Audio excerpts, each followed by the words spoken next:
എന്റെ അമ്മായിയച്ഛനാണ്. മഹാനല്ല ഞാൻ, കേശവൻ. പേര് മാറ്റി കളിക്കരുത്. അതാണോ ഇപ്പൊ പ്രശ്നം? സംഭവം എന്താന്ന് വെച്ച് കഴിഞ്ഞാൽ പഞ്ചായത്തിൽ നിന്ന് ഈ വീട്ടിൽ കക്കൂസ് അനുവദിച്ചായിരുന്നു. പുള്ളിയുടെ പേര് കിടക്കാണ്, വസ്തുവും പെരയൊക്കെ.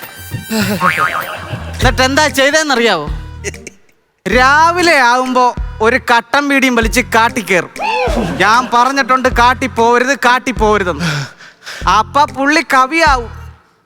ഇളങ്കാറ്റും തുമ്പപ്പൂവും തുമ്പയും പിന്നെ തൊട്ടാവാടിയും. ഒരങ്ങം കടിച്ച് പറിച്ചു വെച്ചേക്കാണ്. അത് ചന്തിക്ക് കടിച്ചു വെച്ചേക്കാണ്. എന്നാ പിന്നെ ചന്തിക്ക് ഞാൻ കൊച്ചുവേളി എന്ന് പറയാം. ഞാൻ ബോസണ്ണന്റെ കയ്യിൽ നിന്ന് വട്ടി പലിശക്ക് പൈസ എടുത്ത് പഞ്ചായത്തിൽ നിന്ന് കിട്ടിയ പൈസ ഇയാൾ എന്താ ചെയ്തെന്നറിയാവോ? കൂട്ടുകാരുമായിട്ട് കാട്ടിക്കേറി വാറ്റിയ കാശൊക്കെ കളഞ്ഞ്. അത് പിന്നെ പോട്ട്. ഞാൻ ബോസണ്ണന്റെ കയ്യിൽ നിന്ന് വട്ടി പലിശക്ക് പൈസ എടുത്ത് പുതിയൊരു കക്കൂസ് ഇവിടെ പണിതാണ്. ഇയാൾ അതിൽ കേറത്തില്ലെന്ന്. ബോസും ഞാനും ഉള്ള ഇരിപ്പ് വശം നിനക്കറിയാൻ വയ്യാത്തോണ്ടാണ്. നിങ്ങൾ രണ്ടുപേരും കൂടെ കയറി എന്തിനാണ് കക്കൂസിലിരിക്കുന്നത്?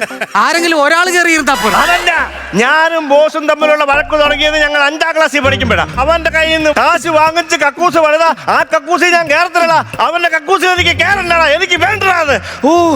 ഇതിന് പോലും വാശി കാണിക്കുന്ന ഒരു മനുഷ്യനെ നിങ്ങൾ എവിടെയെങ്കിലും കണ്ടിട്ടുണ്ടോ? ഒന്ന് ആലോചിച്ച് നോക്കിക്കേ. വേറൊരു കാര്യം കൂടെ ഇതിനകത്ത് ചെയ്തു വെച്ചിട്ടുണ്ട്. എന്ത്? ഒരങ്ങം കടിച്ചെങ്കിൽ കടിയും മേടിച്ച് വീട്ടിൽ വന്നാ പോരായിരുന്നു. ഇയാൾ എന്താ ചെയ്തെന്നറിയാം? ആ കുരങ്ങന്റെ പുറകെ പോയി അതിന്റെ കയ്യും കാലും തല്ലി ഒടിച്ചു വെച്ചേക്കുന്നു. അതിപ്പോ ആശുപത്രിയിൽ അഡ്മിറ്റ് ആണ്. സീരിയസ് ആണ്, അതിനേക്കാൾ സീരിയസ് ആണ് ഈ കേശവൻ. നിങ്ങൾ സീരിയസ് ആന്ന് പറഞ്ഞിട്ട് കാര്യമില്ല. അത് ലക്ഷറി ഹോസ്പിറ്റലിൽ IC കിടക്കുവാണ് കുരങ്ങൻ. കുരങ്ങനെങ്ങാനും തട്ടിപ്പോയാ നിന്റെ അച്ഛന്റെ കട്ടപ്പോകേടി കട്ടപ്പോക.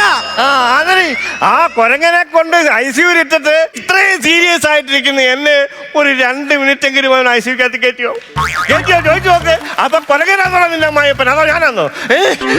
അയ്യോ, ഇത് അറിഞ്ഞിരുന്നെങ്കിൽ ഞാൻ നിങ്ങൾക്കൊരു ഫ്രീസർ ഇവിടെ മേടിച്ച് വെച്ച് തന്നെ. അങ്ങനെ നല്ല കാര്യമൊന്നും നീ ചെയ്തിട്ടില്ലല്ലോ ഇന്ന് വരെ. ചെയ്തിട്ടുണ്ടോ?